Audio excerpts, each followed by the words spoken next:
Yo guys, and welcome to my video. Aku actually sangat excited kali ni sebab finally Samsung Galaxy S22 Ultra baru je sampai dekat tangan aku. So how was it, Fazli? Dah beberapa hari guna kan telefon ni. Okay, sebelum tu aku nak confirmkan dekat korang yang Samsung Galaxy S22 Ultra ni actually, ya, memang betul tu. Dia akan ada S Pen dekat dalam body Samsung Galaxy S22 Ultra. Apa yang membuatkan telefon ni rasa lain sebenarnya? Ataupun apa yang Samsung ubah? Alright, kalau kau tengok dekat hujung-hujung telefon ni, nampak is a bit sharp. Betul tak?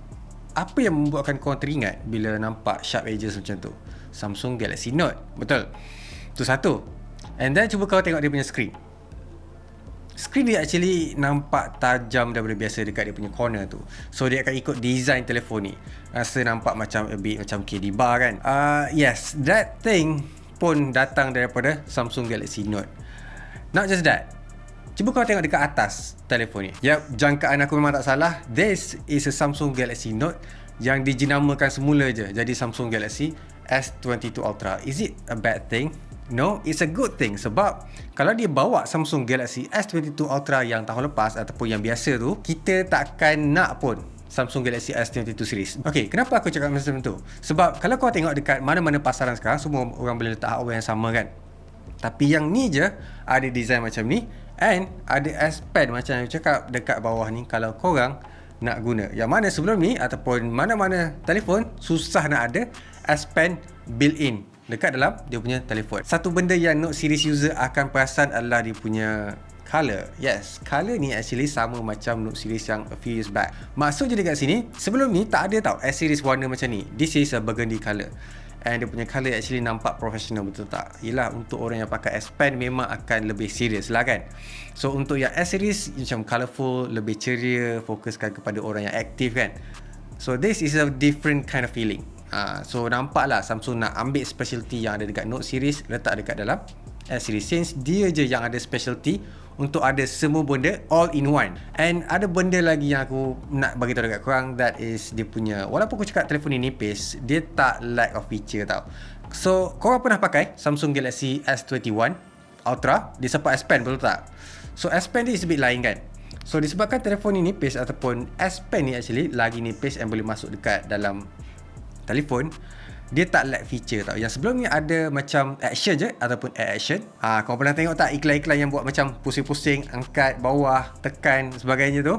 Yes, kali ni ada dekat dalam S Pen untuk S22 Ultra ni. Lepas tu Samsung dah improve dia punya latency S Pen ni kepada dia punya screen menjadi 2.8 millisecond tau. Yang mana sebelum ni agak macam panjang kan, ataupun dapat rasalah dia punya latency. Kali ni Samsung dah guna teknologi AI untuk predict mana S Pen tu akan pergi untuk lajukan lagi dia punya latency daripada lag sampai 9 millisecond. Sekarang kita akan cakap pasal apa yang membuatkan telefon ni berbeza daripada telefon lain, ataupun aku boleh kata benda yang Samsung tak buat tapi dia buat kali ni. This one ataupun S22 Ultra dia dah pakai Snapdragon series punya processor. So, okay, kalau kau nak tahu lah kan, benda ni actually tak termasuk dalam fikiran ataupun tak pernah terfikir pun yang Samsung akan buat benda ni. Sebab biasanya kita akan dapat yang Exynos. So, dia dah letak Snapdragon 8 Gen 1 untuk processor kali ni. Ni macam like doa ataupun prayer yang termakbul tau. Tapi kan Fazli, mesti ada udang di sebalik mi tentang dia punya perubahan ni kan. Actually tak, aku dah buat research sebenarnya untuk dia punya processor Exynos 2200 tu. Sebab kata Samsung, dia akan tengok market punya demand. So kalau dekat dalam region Malaysia, orang demand kata nak Snapdragon, Samsung letak Snapdragon instead of Exynos. Exynos banyak guna dekat Europe sahaja sekarang ni. So kita yang dapat specialty pakai Snapdragon. Benda ni actually bagus juga Samsung letak Snapdragon processor dekat dalam dia punya flagship, sebab kita boleh tahu sama macam yang USA. How cool is that? Rasa macam kita ni macam negara yang utama kan. Okay, other than that, korang perlu tahu dia start dengan 8GB RAM and boleh pergi sampai 12GB. Untuk orang yang suka buat multitasking, memang suka lah kan, dengan virtual RAM boleh sampai 9GB kalau tak silap aku. And kalau ada internet laju macam Maxis, boleh lah tengok movie tu sambil buat kerja, betul tak? Kameranya dekat sini, korang sendiri boleh nilai buat masa sekarang. Samsung masih lagi guna setup yang ada dekat Samsung Galaxy S21 sebelum ni. Tapi dengan improvement yang membuatkan kamera dia lagi cantik tangkap gambar night mode. Lepas tu kamera setup kali ni juga adalah AI driven tau. So maksudnya dia akan gabungkan gambar yang ditangkap tu supaya nampak lagi detail. Main sensor dia 108 megapiksel, memang paling besar korang akan dapat. Lepas tu dua 10 megapiksel tu untuk optical zoom 3 kali dan 10 kali. Lepas tu ultra wide 12 megapiksel, yang mana bagi aku macam nak cukup syarat je. Improvement untuk tahun ni aku boleh kata korang akan perasan kalau tangkap gambar night photography. Disebabkan Samsung besarkan individual pixel supaya boleh pull lagi banyak cahaya masuk dalam sensor.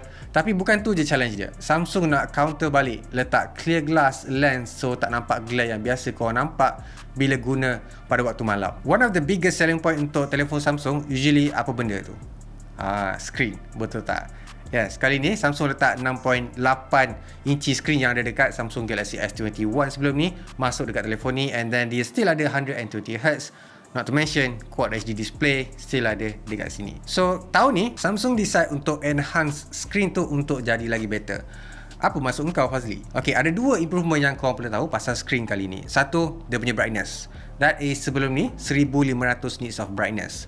So sekarang dia naikkan, dah jadi 1750 nits of brightness. So lagi terang technically. And then biasanya kalau korang tahu dia ada 120Hz display kan. Untuk main game, yes. Untuk buat kerja-kerja macam tu memang best. Nak scrolling ke apa ke, memang 120Hz memang lawak. Tapi apa yang dia improve kali ni? Disebabkan ni adalah LTPO display, dia boleh rendahkan jadi 1Hz je. So dia akan jadi lagi jimat bateri. So this one already ada 5000 mAh bateri. Lepas tu kalau nak jimatkan lagi, sebab Samsung tahu yang korang tak akan guna sentiasa 120Hz tu kan. Ada yang macam membaca je dekat sini ataupun tengok je apa yang ada dekat dalam screen tu. And then benda yang standard yang akan support dekat Samsung punya display ataupun Samsung punya phone adalah dia punya HDR mode tu akan ada. So kalau korang ada internet laju macam Maxis tu, boleh je tengok-tengok movie, Netflix ataupun YouTube yang support HDR video ataupun HDR movie. Untuk orang yang suka premium phone memang tak boleh lari dengan curve display tau. So curve display dekat sini ada dekat Samsung Galaxy S22 Ultra. Alright, untuk software, to be honest, kalau korang pernah pakai lah kan phone Samsung, akan nampak sama je. Contohnya kalau korang tarik notification, nampak sama je, bulat-bulat macam ni kan. And buat multitasking, nampak macam ni. Senang je kan. So you feel at home bila pakai software ataupun telefon Samsung ni. But dia still akan ada improvement sikit. And untuk software kali ni dia pakai Android 12 yang paling baru, and then dia punya skin is One UI 4.1. Ada a few things yang diubah dekat sini. Antara feature yang dia letak dekat dia punya software ataupun operating system kali ni adalah dia punya color palette. So kalau korang tukar wallpaper and nak matchingkan all the settings yang bulat-bulat ni, yang sebelum ni warna biru, dia boleh tukar based on korang punya wallpaper. So dekat sini ada AI driven untuk detect that wallpaper. Dekat sini memang bagus lah bagi aku, sebab tak perlu nak try hard nak tukar. Untuk orang yang tak berapa nak reti dengan color combination ni, memang akan rasa well at home ataupun senang dengan feature yang ada dekat Samsung Galaxy S22 Ultra kali ni. Harga untuk Samsung Galaxy S22 Ultra 256GB starting RM5,499, sampailah 512GB harga dia RM5,899. Memang premium. Nak murah boleh consider Samsung Galaxy S22 atau S22 Plus. Starting pula harga RM3,699 sampailah RM4,299. Prosesor sama, screen je beza, 6.1 inci and 6.6 inci dan tak ada S Pen. Tu je dekat sini. But nasib baik dengan Maxis Resolution korang boleh dapatkan S22 Ultra 5G ni daripada RM115 sebulan, dan Galaxy S22 and S22 Plus daripada RM69 sebulan je. Korang mesti dah buat pre-order kan? Actually aku baru buat semalam untuk dapat warna yang lain. Aku suka juga warna ni, tapi aku nak warna lain juga. And aku nampak banyak tempat yang dah habis pre-order sebab stok dah tak ada. Tapi Maxis actually ada bagi pilihan untuk dia punya customer. So kalau korang nak beli telefon S22 Ultra ni, boleh beli dekat Maxis, tapi tak ada free gift untuk dapat first hand ataupun first batch untuk dapatkan Samsung Galaxy S22 Ultra. Beza dia tak ada free gift je untuk dapatkan first batch. Tu je.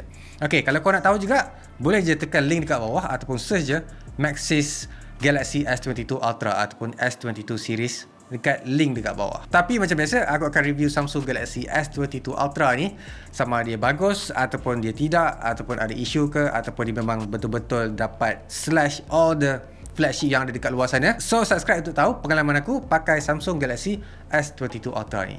Macam biasa guys, leave a like, subscribe, so keep smiling, and I'll see you guys on my next video. Bye.